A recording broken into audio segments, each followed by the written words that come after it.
क्या कर रहे थे हम लोग? वही जो करते कहते और सुनते चले आ रहे हैं कि जब वक्त होता है तो एहसास नहीं होता, और जब एहसास होता है तो वक्त नहीं होता। मैं साबिर अली और आप देख रहे हैं ILCC अली क्लासेस, जो अलीगढ़ बेस्ड नीट जेई का रेजिडेंशियल कोचिंग क्लास है। साथ ही AMU, जामिया, BHU और दूसरे यूनिवर्सिटी के दूसरे एंट्रेंस की भी तैयारी कराते हैं, जैसे 9th 11th diploma engineer, BSc nursing, CET, CUT, paramedical, NDA, SSC वगैरह बहुत सारी तैयारियां होती हैं। और ये सारी तैयारियां इन सब्जेक्ट के एक्सपर्ट के गाइड में होते हैं। तो वो लोग जो लोग तैयारी करना चाहते हैं कांटेक्ट कर सकते हैं। ऑनलाइन ऑफलाइन दोनों ही मोड अवेलेबल है। नीट UG 2024 T3 बुकलेट के फिजिक्स कर रहे थे और अब तक बहुत सारे क्वेश्चन हम लोगों ने कर दिया। आज हम लोग उसके आगे ये क्वेश्चन नंबर 31 करने जा रहे हैं। क्या दे रखा है मैं पढ़ता हूँ, समझाता हूँ, फिर करके दिखाता हूँ क्या है। ओके।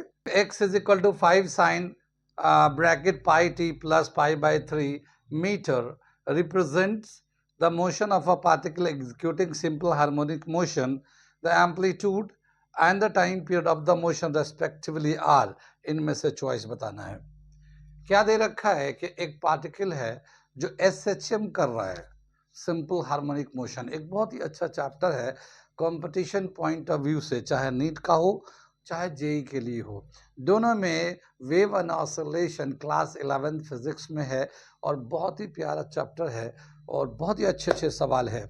वहीं से ये सवाल दे रखा है कि एक पार्टिकल है जिसका मोशन का इक्वेशन, जो distance travel by moving body, उसका एक इक्वेशन दे रखा है।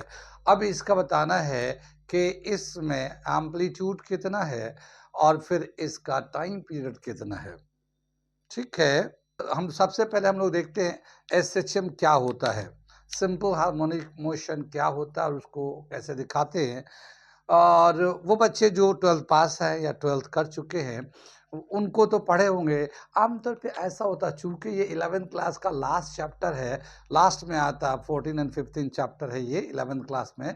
तो 11th क्लास में बहुत सारे बच्चों का, मैक्सिमम बच्चों का ये चैप्टर रह जाता है, पढ़ नहीं पाते। फिर वो 12th में तो 12th का पढ़ेंगे, फिर 12th के बाद जब ड्रॉप करते हैं तब जाके वो फिर उस चैप्टर को पढ़ते हैं। तो मैक्सिमम बच्चों का ये चैप्टर रह जाता है एकेडमिक सेशन में, या फिर थोड़ा चलते फिरते पढ़ लेते हैं। ठीक है, तो ये थोड़ा सा मैं इसको समझाता हूँ, थोड़ा डिटेल में समझा देता हूँ ताकि आपको एक कंसेप्ट भी क्लियर हो जाए और उसके बाद सवाल तो करेंगे हम लोग। ठीक है, क्या बताया कि सिंपल हार्मोनिक मोशन को डेफिनेशन देते हैं, to and fro motion of a body is called simple harmonic motion. To and fro, आगे पीछे, to and fro motion is called simple harmonic motion. अब जैसे एक पेंडुलम होता है, पेंडुलम तो देखा होगा आप लोगों ने, पुराने ज़माने में घड़ी के अंदर जो ऐसे डिंग डिंग डिंग डिंग ऐसे ऐसे घूमता था लेफ्ट राइट, वो पेंडुलम होता है। तो हम लोग इस पेंडुलम को दिखाते हैं, ये यहाँ पे मोशन ऑफ पेंडुलम को दिखा रहे हैं, या एक बॉब को दिखा रहे हैं। ये जो बॉब है, ये बॉब है, ये एक बॉब है जो धागे से लटका हुआ है। जब इसको हम लोग एक फोर्स लगाएंगे तो ये आगे जाएगा, इधर की तरफ जाएगा ये, फिर ये लौट के पीछे आएगा यहाँ पे, फिर ये दूसरे डायरेक्शन में जाएगा, फिर लौट के आएगा। ये इधर से यहाँ पे ज्वाइन कर देते हैं धागे से, तो इसको बोलते हैं टू एंड फ्रो मोशन। जैसे गांव देहात में रस्सी, वो धागे बांध के रस्सी बांध देते हैं दरख्त के डाली में, फिर झूला झूलते हैं, देखा तो होगा, वो भी टू एंड फ्रो मोशन का एग्जाम्पल है। कितनी बात समझ में ये। तो इस तरह के मोशन को हम लोग SHM बोलते हैं, जिसमें ये बॉडी जो है ना आगे पीछे मूव करता है। ये जो बॉडी का यहाँ पे मास होगा वो M×G, इसका फोर्स लग रहा है ग्रेविटेशनल फोर्स, इसका ये टेंशन होगा। जैसे जैसे ये बॉडी आगे बढ़ेगा ये एंगल बढ़ता जाएगा, ये वाला एंगल बढ़ता जाएगा ये।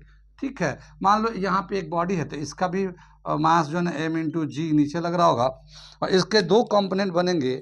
एक कंपोनेंट तो इधर होगा, एक कंपोनेंट हम लोग ऐसे ले लेंगे, ये थीटा के बराबर ही होगा, ये mg cos थीटा आ जाएगा क्योंकि ये बेस कंपोनेंट कहलाएगा, और ये इसका एक परपेंडिकुलर कंपोनेंट कहलाएगा mg sin थीटा। ठीक है, ये mg sin थीटा जो इस इधर इनवर्ड डायरेक्शन में लग रहा है, ये एक रीस्टोरिंग फोर्स के तौर पे काम करेगा। यानी बॉडी जो मीन से एक्सट्रीम की तरफ जा रहा होगा तो वो जब एक्सट्रीम जैसे जैसे जाएगा ये M G sine theta, theta बढ़ता जाएगा और ये रिस्टोरिंग फोर्स भी बढ़ता जाएगा। रिस्टोरिंग फोर्स किसको कहते हैं जानते हैं? The force which try to restore the original shape of the body. जैसे स्प्रिंग को हम लोग स्ट्रेच करते हैं और स्ट्रेच करते हैं तो एक फोर्स इनवर्ड खींच रहा होता है, जैसे हम लोग छोड़ेंगे फौरन वापस ओरिजिनल शेप में आ जाता, तो वो जो वापस लेके आता उसी को हम लोग कहते हैं रिस्टोरिंग फोर्स। इसी तरह से ये एम जी साइन थीटा है, यहाँ से जब हम लोग पुश करेंगे ये एक्सट्रीम की तरफ जा रहा होगा, लेकिन उस वक्त एम जी साइन थीटा लग रहा होगा, थीटा कम होगा तो फोर्स कम होगा, लेकिन जैसे जैसे एंगल बढ़ता जाएगा वैसे वैसे फोर्स भी बढ़ता जाएगा, रिस्टोरिंग फोर्स। एक ऐसा स्टेज आएगा जहाँ पे ये बॉडी का वेलोसिटी जीरो हो जाएगा, मगर ये रिस्टोरिंग फोर्स अभी भी काम कर रहा होगा, जिसकी वजह से वो दोबारा से उधर से वापस आएगा। जैसे वो वहां से इधर आने लगेगा, उसकी यहाँ पे जो वेलोसिटी होगा एक्सट्रीम पोजीशन, इसको बोलते हैं एक्सट्रीम पोजीशन, एक्सट्रीम, और इसको कहते हैं मीन पोजीशन, इस वाले पोजीशन को कहते हैं मीन पोजीशन, ठीक है, इस पोजीशन को कहते हैं। तो एक्सट्रीम पोजीशन पे जब वो एक्सट्रीम पोजीशन पे होगा तो उस वक्त उसकी वेलोसिटी जीरो होगा, डिस्प्लेसमेंट मैक्सिमम होगा, लेकिन ये रिस्टोरिंग फोर्स काम कर दोबारा से वो वापस लौटने लगेगा, वेलोसिटी बढ़ता जाएगा, फिर इसकी वेलोसिटी मैक्सिमम हो जाएगा मीन पोजीशन पे मैक्सिमम हो जाएगा वेलोसिटी, लेकिन इनर्शिया की वजह से ये बॉडी फिर आगे की तरफ जाने लगेगा, लेकिन जैसे ये आगे जाएगा फिर इधर की तरफ एंगल फॉर्म करने लगेगा, फिर restoring force M G sine theta इधर से काम करने लगेगा, और फिर वो दोबारा से फिर उसकी वेलोसिटी कम होते होते एक्सट्रीम पोजीशन पे जाकर जीरो हो जाएगा, और इस तरह से ये motion to and fro motion करते रहता है, और ऐसे मोशन को हम लोग सिंपल हार्मोनिक मोशन कहते हैं। इस मोशन को हम लोग इस तरह से भी दिखा सकते हैं, ये हमारा एक तरीका है, इस तरह से भी दिखा सकते हैं, वन ऑसिलेशन को इस तरीके से दिखा सकते हैं। कितनी बात सुन में? यहाँ पे क्या बताया कि जो वन ऑसिलेशन था इसको हम ऐसे भी दिखाते हैं, इसको हम लोग सर्कल से भी दिखाते हैं, ऐसे, ठीक है ना, ऐसे भी दिखाते हैं सर्कल से। ये बॉडी जो है ना यहाँ मीन पोजीशन पे, यहाँ मीन पोजीशन पे, ये एक्सट्रीम पे गया, ये एक्सट्रीम पे गया, फिर ये दूसरी दफ़ा मीन पे, ये दूसरी दफ़ा मीन पे, 1 2 3 1 2 3, और फिर ये फोर्थ एक्सट्रीम पे गया, ये फोर्थ एक्सट्रीम पे गया यहाँ पे, और फिर ये फिफ्थ टाइम में ये वापस आके वहीं आ जाएगा फिफ्थ टाइम में, और ये फिर रिपीट करना शुरू कर देगा, ठीक इसी तरह से, ठीक है। तो सर्कुलर मोशन भी दिखा सकते हैं हम लोग। इसका जो डिस्प्लेसमेंट होता है, मान लो एक बॉडी जो है ना यहाँ से चल के, ये इनिशियल पोजीशन है, जैसे ये इनिशियल पोजीशन है, ये इधर की तरफ जा रहा है, ये एक्सट्रीम की तरफ जा रहा है, ये इधर से एक्सट्रीम की तरफ जा रहा है, ये यहाँ से एक्सट्रीम की तरफ जा रहा है, ठीक है। तो जैसे मान लो ये बॉडी यहाँ पहुँच गया, ये इसमें दिखाएंगे तो ये यहाँ पहुँच गया, इसमें दिखाएंगे तो ये यहाँ पहुँच गया, ठीक है ना, कहीं पे पहुँचा। अब क्या बताया कि ये जो इसका डिस्प्लेसमेंट होता है वाई एक्सिस के अलॉन्ग, क्योंकि वाई एक्सिस में इतना चला गया, ये जो है यहाँ से मीन सेंटर है, इसको मिला देंगे तो ये एक राइट एंगल ट्रायंगल हो जाएगा। ये रेडियस होता है, सर्कल का रेडियस होता है, रेडियस जो है ना मैक्सिमम डिस्प्लेसमेंट होता है। जैसे यहाँ पे, यहाँ से चल के जब यहाँ जाएगा तो ये पूरा रेडियस के बराबर हो जाएगा। रेडियस जो होता है ना एक मैक्सिमम डिस्प्लेसमेंट होता है, इसको हम लोग एम्पलीट्यूड बोलते हैं।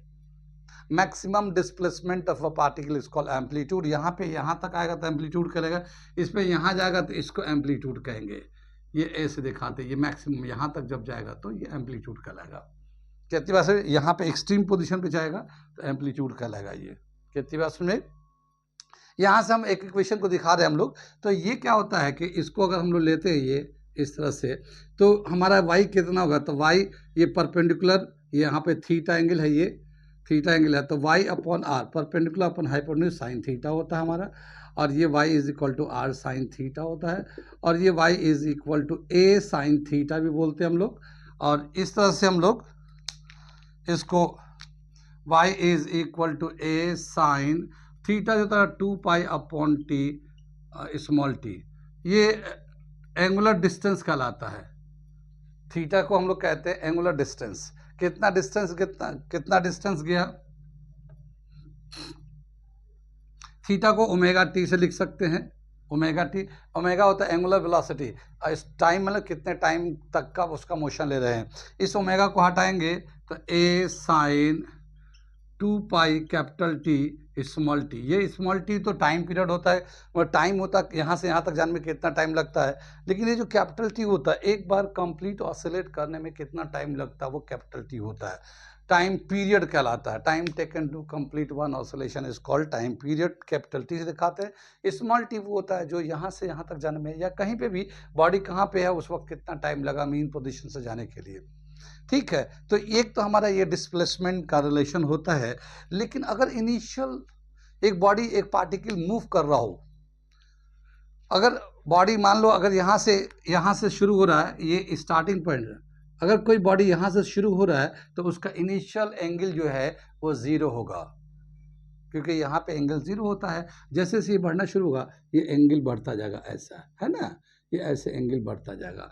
तो ये जब इनिशियल एंगल जो है ना 0 होगा तो ये तो ऐसे लिखेंगे। लेकिन अगर इनिशियल एंगल हो, यानी हम जब ऑब्जर्वेशन शुरू कर रहे हैं, जब हम लोग ऑब्जर्वेशन शुरू कर रहे हैं उस वक्त पार्टिकल ऑलरेडी यहाँ पे था और थोड़ी देर के बाद वो यहाँ पहुँचा, तो पहले इतना एंगल वो ऑलरेडी कवर कर रखा था। ठीक है, तो ये कितना एंगल कवर कर रखा था, इसको हम लोग कहते हैं इनिशियल एंगल। इनिशियल एंगल 0 भी हो सकता है, उसका कुछ वैल्यू भी हो सकता है। तो अगर उस इनिशियल एंगल को इंक्लूड करके लिखते हैं तो डिस्प्लेसमेंट का जो फॉर्मूला होता है वो होता है y is equal to a sine 2 pi upon T capital T plus phi initial phase angle. ये पूरा एक जनरल इक्वेशन है SHM को लिखने का, ये जनरल इक्वेशन है। ठीक, ये फाई एंगल है, इनिशियल फेज एंगल, ये 0 भी हो सकता है, कुछ उसका वैल्यू भी हो सकता है, जैसे हमने यहाँ पे बताया इसको। ये जनरल इक्वेशन है, लेकिन हमारे पास गिवन इक्वेशन क्या है वो मैं लिखता हूँ। गिवन इक्वेशन दे रखा हमारा, ये एक्स एक्सिस के हिसाब से दे रखा, ये एक्सिस के अलॉन्ग दे रखा है, एक्स एक्सिस में या वाई एक्सिस में जैसे रिप्रेजेंट करते हैं। तो यहाँ पे जो वैल्यू दे रखा वो मैं दिखा रहा हूँ यहाँ पे, 5 sine pi small T pi by 3, ये हमारा ये गिवन इक्वेशन है। तो ये तो हमारा जनरल इक्वेशन है, जनरल इक्वेशन ऑफ SHM का है, और ये जो है ना गिवन इक्वेशन है, गिवन इक्वेशन ऑफ SHM। ठीक है, समझ में बात आ रही है ये। अब क्या बताया कि अगर हम लोग इसको कंपेयर करें तो हमें इसमें क्वेश्चन में बोला है कि इसका टाइम पीरियड निकालना, एम्पलीट्यूड निकालना है। तो देखो ये जो है ना एम्पलीट्यूड को रिप्रेजेंट करता है ए, ऐसे ही यहाँ क्वेश्चन के हिसाब से ये ए यानी कि 5 है, तो एम्पलीट्यूड जो होगा ये ए जो है वो 5 है। लेकिन क्वेश्चन में यहाँ पे ये मीटर में दे रखा है, और इस चॉइस में कुछ जगह सेंटीमीटर कुछ जगह मीटर में दे रखा है। ये सेंटीमीटर में दे रखा है, ये मीटर में दे रखा है, ये सेंटीमीटर, ये मीटर में दे रखा है। यानी फर्स्ट एंड थर्ड तो हो ही नहीं सकता, फर्स्ट एंड थर्ड तो हो ही नहीं सकता। क्यों? क्योंकि ये सेंटीमीटर सेंटीमीटर में दे रखा। अब सेकेंड एंड फोर्थ में दो में से कोई आंसर होगा। ठीक है, तो ए तो हमारा हो गया या तो सेकेंड या फोर्थ। अब हमें टाइम पीरियड निकालना है, टाइम पीरियड निकालना है। तो टाइम पीरियड निकालने के लिए मैं थोड़ा सा वहाँ कर देता हूँ, यहाँ पे जगह कम दिख रहा है। यहाँ पे चाहे तो आप ये इसको जो है ये इक्वेशन को इससे कंपेयर करा दिए, सॉरी यहाँ नहीं, यहाँ से कंपेयर करा लिए, इससे इसको जो है ना इससे कंपेयर कर दिए। टाइम पीरियड निकालना है तो हम लोग क्या लिखेंगे, ये दे रखा 2 pi capital T small T is equal to, यहाँ पे दे रखा पाई टी। तो स्मॉल टी से स्मॉल टी कैंसिल हो जाएगा और ये टी को इधर ले आते हैं तो 2 pi is equal to pi capital T, pi से pi cancel, T is equal to 2, यानी 2 जो है ना 2 टी जो है ना 2 सेकेंड, यानी इसका जो टाइम पीरियड है 2 सेकेंड आएगा। टाइम पीरियड एक ऑसिलेशन के लिए टाइम पीरियड यहाँ पे सेकेंड में दे रखा 1 सेकेंड और ये दे रखा, तो इस तरह से इसका आंसर हो जाएगा 4, फोर्थ वाला है ये। ठीक है, तो इसका जो क्वेश्चन गिवन क्वेश्चन है इसका जो एम्पलीट्यूड है वो तो 5 मीटर है और टाइम पीरियड 2 सेकेंड्स है। ठीक, इस तरह के और भी, जैसे इनिशियल फेज एंगल भी पूछ सकता है कि इनिशियल फेज एंगल कितना है, तो पाई बाई 3, पाई होता 180 को 3 से डिवाइड कर 60 डिग्री, तो इनिशियल फेज एंगल 60 डिग्री भी हो सकता है। कितनी बात सुन में, तो ऐसे बहुत सारी चीज़ें पूछते हैं SHM में। ठीक है, ये एक सवाल जो है बहुत ही अच्छा सवाल है, और ऐसे बहुत सारे सवाल है। मैंने पहले कहा कि ये चैप्टर को पढ़ने के लिए बच्चों को टाइम नहीं मिलता, क्योंकि सेशन ऑफ होने लगता है और उसमें आमतौर पे ये चैप्टर रह ही जाते हैं बच्चों को। लेकिन ये चैप्टर है बहुत अच्छा, ये कंपटीशन के हिसाब से ये चैप्टर बहुत अच्छा, बहुत ही फॉर्मूला बेस्ड क्वेश्चन होते हैं, बहुत सारे अच्छे सवाल है। तो मेरा जो यूट्यूब चैनल, मैंने कहा है कि बहुत सारे लोगों को मैं कह रहा हूँ कि मेरा यूट्यूब चैनल भी है, लेकिन लोग कर रहे हैं जो जिनको जैसे ज़रूरत महसूस है वो कर रहे हैं, बहुत सारे लोगों ने किया भी है। तो फिर भी मैं कहता रहता हूँ कि वो लोग जो लोग नीट जेईई की तैयारी कर रहे हैं, वो हमारे चैनल को जाके देखें। उस पे वेव एंड ऑसिलेशन बहुत ही वेव एंड ऑसिलेशन के जो मैंने उसको थ्योरी पढ़ाया भी है, समझाया भी, डराइव भी कराया है, रिलेशन भी है, शॉर्ट फॉर्मूले भी है और अच्छे-अच्छे क्वेश्चन भी कराया है, शॉर्ट ट्रिक भी बताया है, आइडेंटिफिकेशन के लिए मेथड भी बताया है। तो बहुत सारे सवाल करा रखा। मेरा ये दावा है, अगर आप हमारे यूट्यूब चैनल पे जाके पढ़ लेंगे, तो आपको किसी कोचिंग की ज़रूरत नहीं होगी।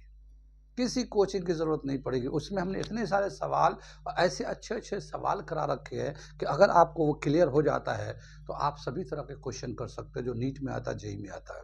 ठीक है? एक बार आप सब्सक्राइब करके देख तो लो, आपका घर से कुछ जा तो नहीं रहा ना? आपका घर से कुछ नहीं जा रहा है। एक बार सब्सक्राइब करो, फ़ायदे में रहेंगे आप।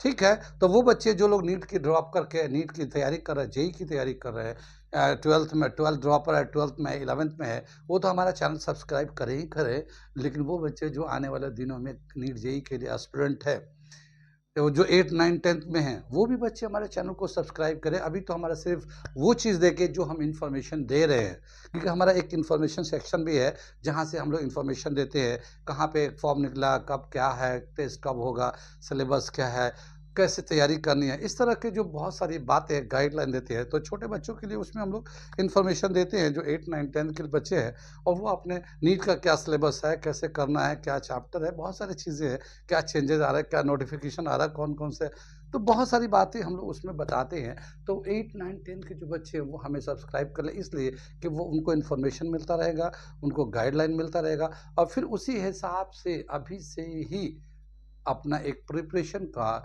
आउटलाइन तैयार कर लें, जो बच्चे चाहते हैं कि आने वाले दिनों में नीट जेईई के लिए तैयारी करें तो। ठीक है? तब तक के लिए आप अपना ध्यान रखें और रिवीज़न कर लें, कोई सवाल हो तो पूछ सकते हैं। ठीक है? Thank you.